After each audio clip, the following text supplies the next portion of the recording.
Hello everyone, welcome back to the channel. SBI PO prelims exam 17 दिसंबर से start होने वाले हैं। आई एम श्योर कि आपने अब तक बहुत अच्छी प्रिपरेशन की होगी और अभी भी इनफ टाइम है, आप अपनी प्रिपरेशन को और एनहांस कर सकते हो। और जो स्ट्रैटेजी आज मैं आपको बताने वाला हूँ, इसको फॉलो करके आप अपना स्कोर इंक्रीज कर सकते हो और डेफिनेटली इस बार SBI PO prelims exam qualify कर सकते हो। जो मैं आज आपको स्ट्रैटेजी बताऊंगा ये बहुत सब्जेक्टिव रहने वाली है, मतलब आप पे डिपेंड करता है कि आपको इसको किस तरह से फॉलो करना है और कौन सी चीज़ें इसमें आपके लिए अप्लाई होती हैं। जो जो चीज़ें आपके लिए अप्लाई होती हैं आप सिर्फ उनको इंप्लीमेंट करना और जो चीज़ें आप पे अप्लाई नहीं होती हैं उनको आप इग्नोर कर देना। लेकिन मैं इसमें एक जनरल स्ट्रैटेजी बताने वाला हूँ जो एक एवरेज कैंडिडेट के लिए बहुत ज़्यादा इंपॉर्टेंट हो सकती है। स्ट्रैटेजी स्टार्ट करने से पहले अगर आप इस चैनल पर नए हो और आपने अब तक चैनल सब्सक्राइब नहीं किया, चैनल सब्सक्राइब जरूर करें एंड नोटिफिकेशंस भी ऑन कर लें। चलिए शुरू करते हैं।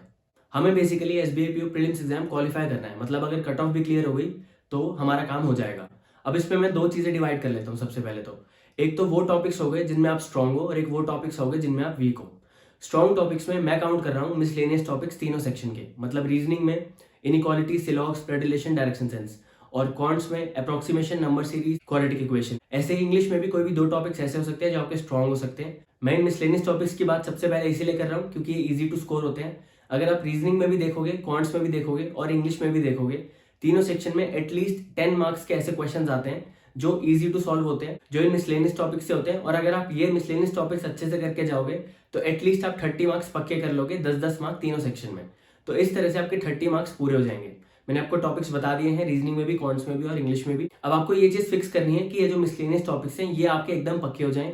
इन टॉपिक्स में से एग्जाम में जो भी क्वेश्चन आएगा वो आपको आना चाहिए, वो आप सॉल्व करके आने चाहिए। ऐसा नहीं होना चाहिए कि आपको अभी लग रहा हो कि आपको ये टॉपिक्स आते हैं लेकिन एग्जाम में आप इन्हीं टॉपिक से कोई क्वेश्चन छोड़ाओ या इन्हीं टॉपिक से कोई क्वेश्चन गलत करके आओ। ये आपको बिल्कुल भी नहीं करना। तो इसीलिए इन टॉपिक्स की प्रैक्टिस करनी है। अगर आप उस लेवल पे पहुंच चुके हो कि इन टॉपिक्स के सारे क्वेश्चन आप कर लेते हो और सारे एक्यूरेटली कर लेते हो तो इनमें ज्यादा टाइम देने की जरूरत नहीं है। लेकिन अगर आप अभी भी उस लेवल पे हो जहां पे इन टॉपिक्स में भी आपके क्वेश्चन गलत हो जाते हैं या आप छोड़ देते हो तो आपको इनकी प्रैक्टिस करनी बहुत जरूरी है, क्योंकि ये सबसे ज्यादा स्कोरिंग टॉपिक्स हैं और अगर आप इन्हीं को छोड़ के चले जाओगे तो आप easy to score marks lose कर दोगे। तो इसीलिए सबसे पहले आपको इन मिसलेनियस टॉपिक्स पे काम करना है और अपने 30 नंबर पक्के करने हैं। ये बात फिर से रिपीट कर देता हूँ, इन मिसलेनियस टॉपिक्स में से आपको कोई भी क्वेश्चन गलत नहीं होना चाहिए, ये आपका एम रहना चाहिए। और यही वो टॉपिक्स हैं जिनमें आप क्वेश्चन सही करके भी कम टाइम में सॉल्व कर सकते हो, ताकि बाकी पेपर सॉल्व करने के लिए आपके पास ज्यादा टाइम बचे।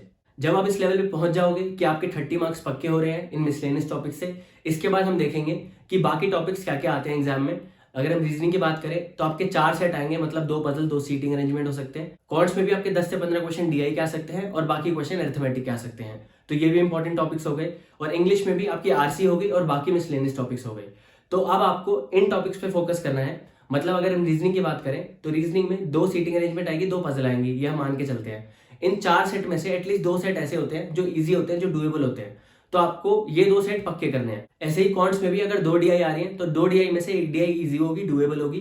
अरिथमेटिक में भी 10 क्वेश्चन अगर आ रहे हैं तो 10 में से 3-4 क्वेश्चन ऐसे होंगे जो डुएबल होंगे।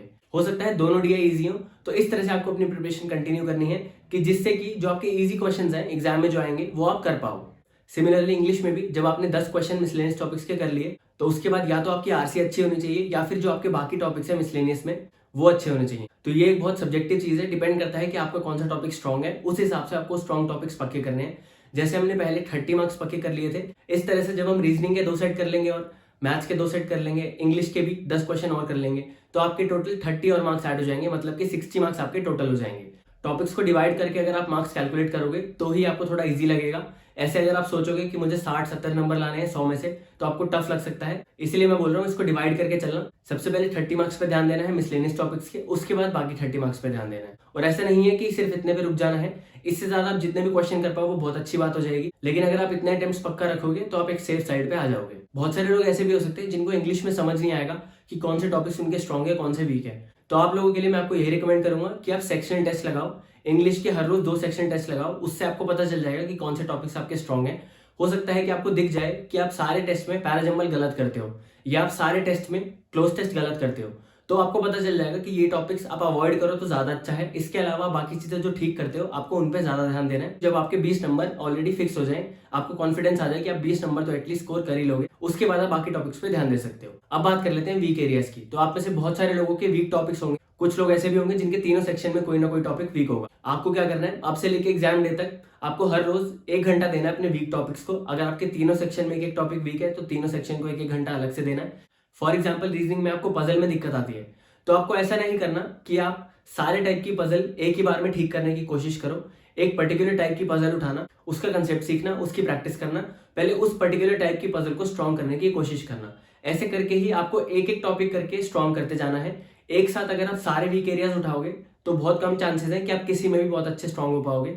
इसीलिए आपको एक टाइम पे एक टॉपिक उठाना है, उसके कंसेप्ट अच्छे से सीखने हैं, उसकी अच्छे से प्रैक्टिस करनी है, तभी जाके आप उस पर्टिकुलर टॉपिक में स्ट्रॉन्ग हो पाओगे। और ये चीज समझो कि एग्जाम में कम टाइम बचा है, तो अगर आप अभी ही सारे वीक एरियाज उठा लोगे तो हो सकता है एग्जाम डे तक कोई भी टॉपिक आपका स्ट्रॉन्ग ना हो पाए और ये जो टाइम आप वीक एरियाज को दोगे ये आपका वेस्ट हो जाए। तो इससे अच्छा है एक एक करके टॉपिक उठाना है। एक टॉपिक उठाया, उसको स्ट्रॉन्ग करा, तभी आपको कॉन्फिडेंस आ जाएगा कि एटलीस्ट इस टॉपिक का क्वेश्चन अगर एग्जाम में आ गया तो मैं कर पाऊंगा। ऐसे करके ही आपको सारे टॉपिक्स एक एक करके खत्म करते जाना है। एग्जाम डे तक आप जितने भी वीक एरियाज कवर कर पाओ वो अच्छी बात होगी। वो सब आपके ऊपर डिपेंड करता है कि आप कितना टाइम दे सकते हो, लेकिन आपको स्ट्रैटेजी यही फॉलो करनी है। सबसे पहले अपने स्ट्रॉन्ग एरियाज पक्के करने हैं मिसलेनियस टॉपिक्स के, उसके बाद तीनों सेक्शन में 10-10 मार्क्स और फिक्स करने हैं और साथ ही साथ आपको अपने वीक एरियाज पे काम करते जाना है। इसके साथ मैं आपको बोलूंगा कि हर रोज आप अगले 5-6 दिन तक तो एक एक मॉक जरूर करो। उसके बाद जब एग्जाम में 10 दिन बच जाएंगे तब आपको हर रोज एटलीस्ट 2 मॉक करने चाहिए। इससे जो है आपकी मॉक करने की आदत हो जाएगी। आपको एग्जाम में पता चल जाएगा कि किस तरह से क्वेश्चन पूछे जाएंगे और क्वेश्चन आपको काफी सिलेक्टिवली चूज करने हैं। ऐसा नहीं करना कि आपके सामने अरिथमेटिक पहले आ गई तो आपने अरिथमेटिक पहले कर दी, ऐसा बिल्कुल भी नहीं करना। आप जो मॉक में पैटर्न फॉलो करोगे वही आपको रियल एग्जाम में करना है और वो तभी हो पाएगा जब आप मॉक में एक पर्टिकुलर पैटर्न को हर रोज हर मॉक में फॉलो करोगे। आपको उसी सीक्वेंस को फॉलो करना है मॉक में भी और रियल एग्जाम में भी, जिससे आपका बेस्ट स्कोर आ पाए। आप में से कुछ लोग ऐसे भी होंगे जिनके वीक एरियाज बिल्कुल भी नहीं है, आपके सारे कंसेप्ट क्लियर है, तो आप अगले 5-6 दिन के लिए एक की जगह 2 मॉक करो हर रोज और उसके बाद बचे हुए 10 दिन में आप हर रोज 3 मॉक करने की कोशिश करो।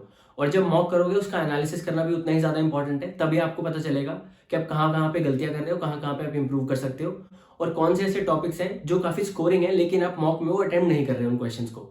तो इसीलिए आपके मॉक का एनालिसिस करना बहुत ज्यादा इंपॉर्टेंट है। अभी recently SBI clerk prelims exam हुए और आईबीपीएस पीओ मेंस भी हुआ है। आप में से बहुत सारे लोग डिसअपॉइंटेड होंगे अपनी परफॉर्मेंस को लेकर एसबीआई क्लर्क में भी, आईबीपीएस पीओ में भी। तो मैं आपको बस इतना ही बोलूंगा कि ये वो टाइम नहीं है जब आप डिसअपॉइंट होकर टाइम वेस्ट करो। ये टाइम काम करने का है।